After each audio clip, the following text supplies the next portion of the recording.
엎드러졌으며 싸우는 무기가 망하였도다 하였더라. 아멘. 사울과 요나단이 죽었다는 소식을 다윗이 들었습니다. 이 소식을 듣고 다윗이 진심으로 애통해하는 모습을 보입니다. 사울에게 억울하게 쫓겨서 원수의 땅인 블레셋까지 망명가야 했던 다윗의 입장에서 보면 사울의 죽음이 개인적으로는 기쁨의 소식으로 들릴 수도 있었겠다라는 생각도 한번 해봅니다.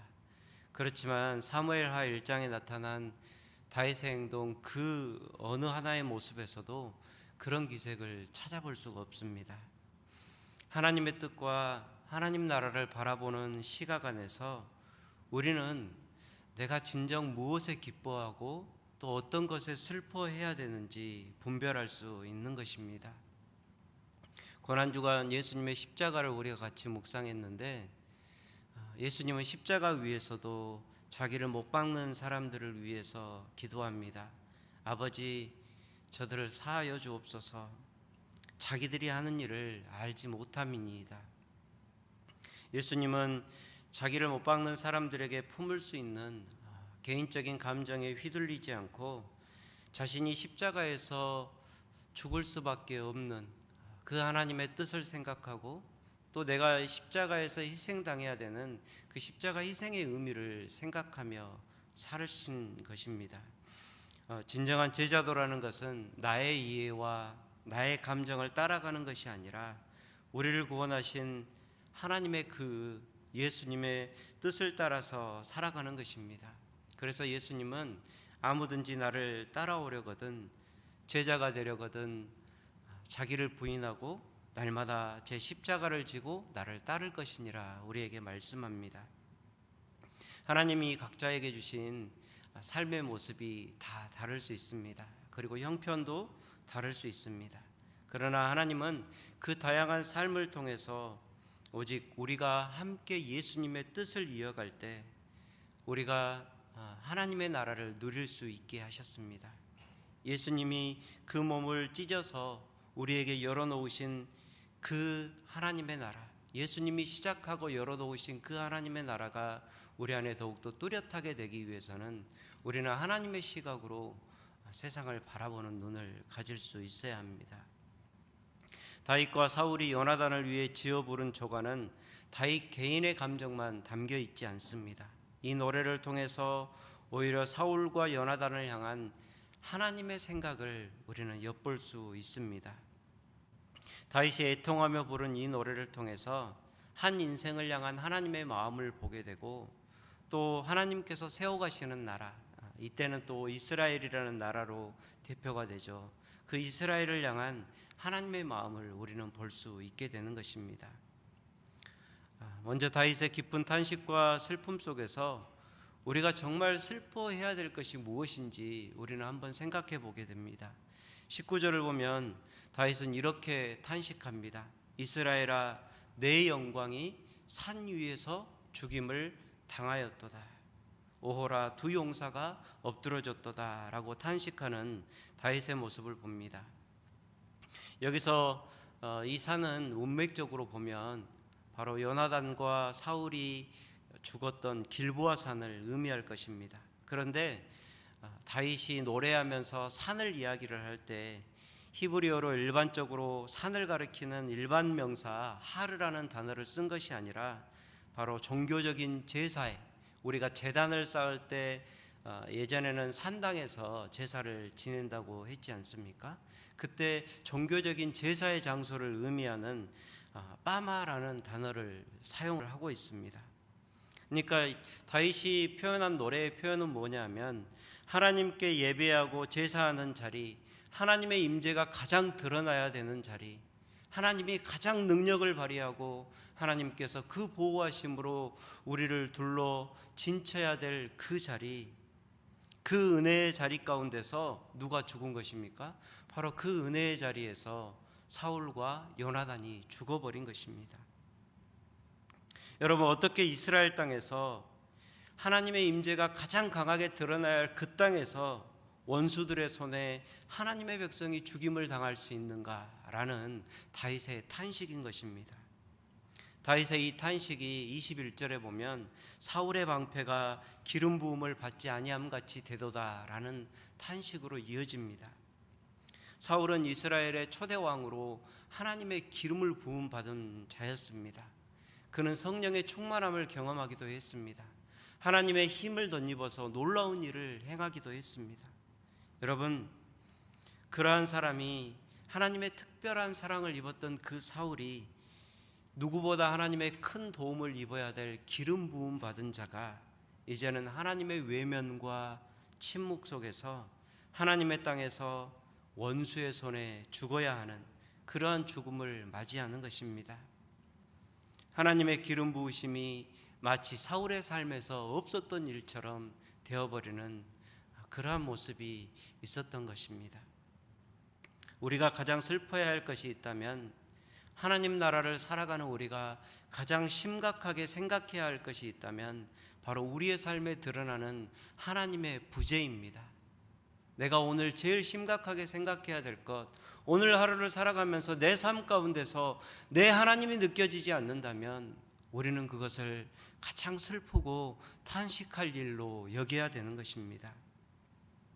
부활하여 살아계신 예수님을 믿는 그 믿음 때문에 우리가 하나님의 자녀가 되었는데 이제 더 이상 부활하신 주님을 살아계신 나의 하나님, 살아계신 나의 주님으로 누리지 못하고 있다면 그보다 더 마음 아픈 일이 없다라는 것입니다.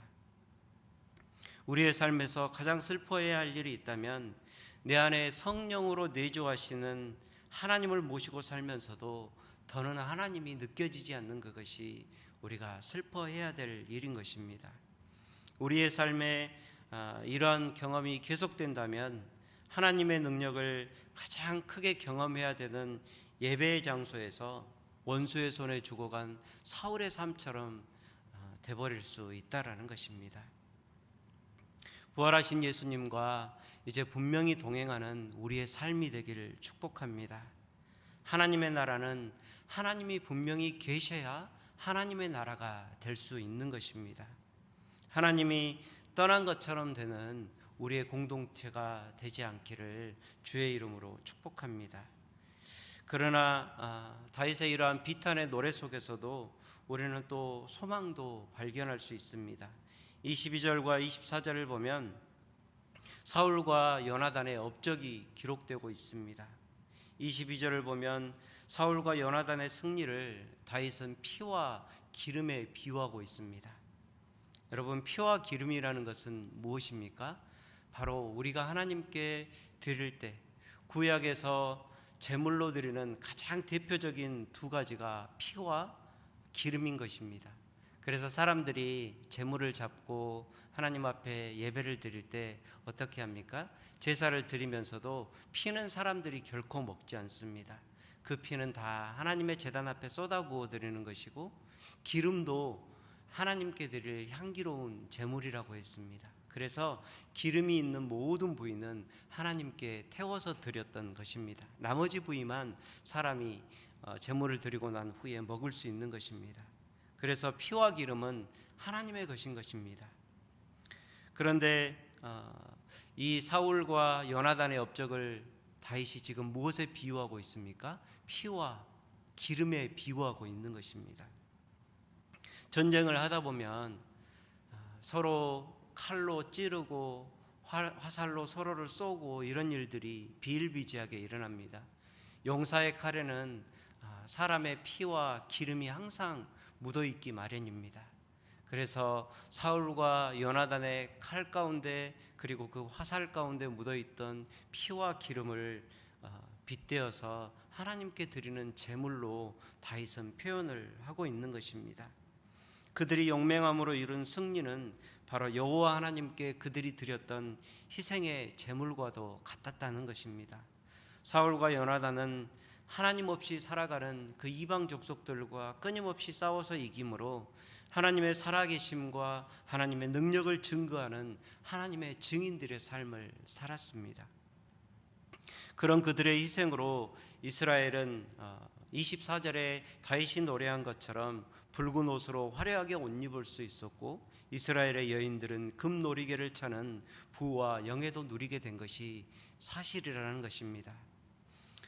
우리가 역사적인 인물을 평가를 할 때 그 사람의 과가 너무 크면 그 사람의 공까지도 완전히 묻혀버리는 경우가 많습니다. 사울이 대표적인 예라고 할 수 있습니다. 사울이 좋은 면도 있었고 하나님 앞에 분명히 이스라엘의 초대 왕으로 공을 세운 면도 있었습니다. 그러나 우리는 사울이 하나님께 불순종을 거듭하면서 하나님께 버림받았던 이 사울의 과실만을 기억하기 때문에 사울을 그리 좋은 인물로 기억하지 않습니다. 그러나 하나님의 시각은 달랐다라는 것입니다. 하나님의 판단은 공정하시기에 우리의 삶이 하나님의 시각 안에서 늘 위로를 얻게 되고 재평가를 받게 되는 것입니다.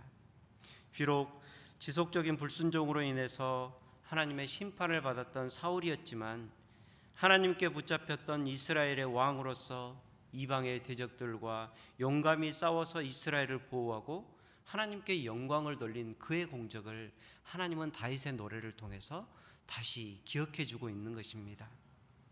18절을 보면 사울과 요나단의 이 죽음의 이야기가 야살의 책에 기록되었다라고 말씀을 하고 있습니다. 사실 이 야살의 책이라는 것에 대해서 역사적인 기록이 많이 남아있지 않기 때문에 어떤 책인지 잘 모르기도 합니다. 학자들이 연구를 해봐도 사료가 너무 부족하고 자료가 너무 부족하기 때문에 어떤 책이었다라고 정확하게 기록할 수는 없습니다. 그러나 여호수아 10장 13절을 보면 야살의 책에 여호수아의 일이 기록이 됩니다. 아모리 족속과 싸울 때 여호수아가 소리치죠. 해야 달아 아얄론 골짜기에서 그대로 머물러라 라고 소리치니까 어떻게 해요? 해와 달이 멈춰버립니다. 여호수아가 아말렉 족속을 다 쳐서 물리칠 때까지 해가 중천에 떠서 넘어가지 않았다라고 기록을 하고 있습니다. 이러한 놀라운 하나님의 능력의 일들이, 이러한 놀라운 용사의 일들이 기록된 책이 바로 야살의 책이었다라는 것입니다. 바로 이스라엘 민족의 위대한 영웅들의 이야기가 기억되어야 되는 그 책에 누가 기록되는 것입니까? 사울과 요나단이 기록되는 것입니다. 바로 하나님께서는 불명예스러운 죽음을 맞이한 왕과 왕자였지만 다윗의 노래를 통하여서 그들의 명예를 회복시켜 주시고 그가 다윗의 노래를 통해서 여호와의 기름 부음 받은 왕으로 여전히 이스라엘 가운데 기억될 수 있도록 하나님이 은혜를 베푸시는 것입니다. 목회자로 살아갈 뿐만 아니라 우리 성도들도 마찬가지의 경험들이 있을 것입니다. 저는 가끔 지금의 내 모습을 생각해 보면서 하나님께서 왜 이렇게 나에게 은혜를 베풀어 주시지? 하나님께서 왜 이렇게 나를 사랑해 주시지? 라고 생각해 볼 때가 있습니다.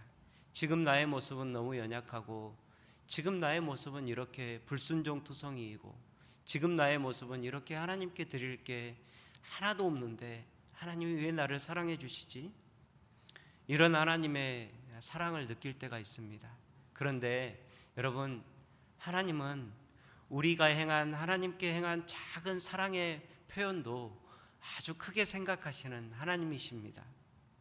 그러나 하나님은 우리가 지었던 모든 연약함의 모습들과 그 죄들을 하나님은 아주 작게 생각하시고 심지어는 십자가의 은혜 가운데서 그것을 간과하시는 하나님이시라고 이야기를 합니다. 우리의 작은 행함도 잊어버리지 않으시는 그 하나님의 은혜, 그것을 너무나 크게 사랑하시고 사랑으로 우리를 오늘도 돌보시는 그 은혜 때문에 우리가 오늘 이 자리에 있는 줄 믿습니다. 여러분, 하나님께서는 이 은혜를 지금 사울과 요나단에게도 베풀고 계신 것입니다. 이 하나님의 긍휼의 시각 속에서 우리는 다시 삶의 소망을 찾게 되고 하나님의 은혜를 소망하게 됩니다.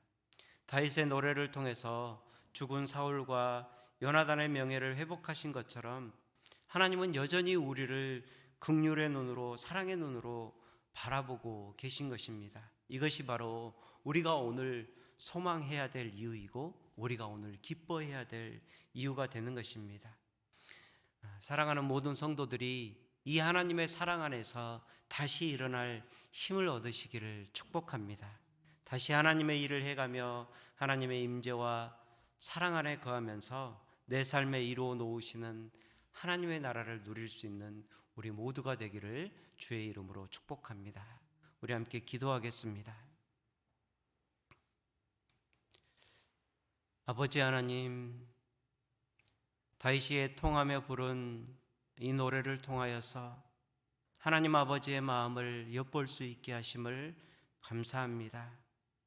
아버지 하나님, 비록 불순종하여 역사 가운데 불명예를 안고 사라져가는 인생이라 할지라도 하나님, 그들이 행한 삶에 하나님께 드렸던 사랑을 크게 기억하시고 그들의 명예를 회복하시고 그들을 여전히 사랑의 눈으로 바라보셨던 하나님의 마음을 바라봅니다.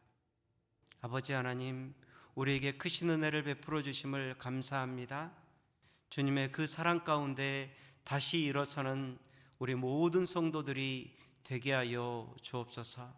마음 가운데 절망과 불안과 아픔이 있다면 그 모든 것들 주님의 손으로 다시 씻어주시고 하나님의 능력의 손으로 그 지친 어깨를 붙잡아 일으키셔서 다시 삶의 소망을 갖게 되는 사랑하는 모든 성도들이 되기를 소망하오니 하나님 은혜의 손으로 우리와 여전히 함께하여 주시고 하나님의 손으로 동행하여 주옵소서. 아버지 하나님, 하나님의 임재가 떠나지 않는 우리가 되길 소망합니다. 성령의 충만함이 있길 소망합니다. 하나님이 피로 값주고 사신 우리의 삶, 온 예배로 드리는 우리의 온 삶이 하나님을 기쁘시게 하고 여전히 하나님의 임재를 경험하는 삶이 되길 원합니다. 주님의 영광이 떠나지 않게 하여 주옵소서. 성령의 충만함이 떠나지 않는 모든 성도들의 삶과 가정과 우리 교회가 되게 하여 주옵소서. 이 새벽에도 성령의 충만한 임재를 구하며 예수님 나와 동행해 주실 것을 구하며 나아가는 성도들의 모든 기도에 응답하여 주시고 하나님, 오늘 우리의 삶이 주님과 손 붙잡고 동행하는 복된 하루가 될 수 있게 하여 주옵소서. 하나님의 은혜를 사모하는 하루가 되길 원합니다. 아버지 하나님, 말씀 안에 붙잡히고 거하는 하루가 되길 원합니다. 하나님 함께하여 주옵소서. 감사와 찬양을 드리며 살아계신 예수님의 이름으로 기도합니다. 아멘.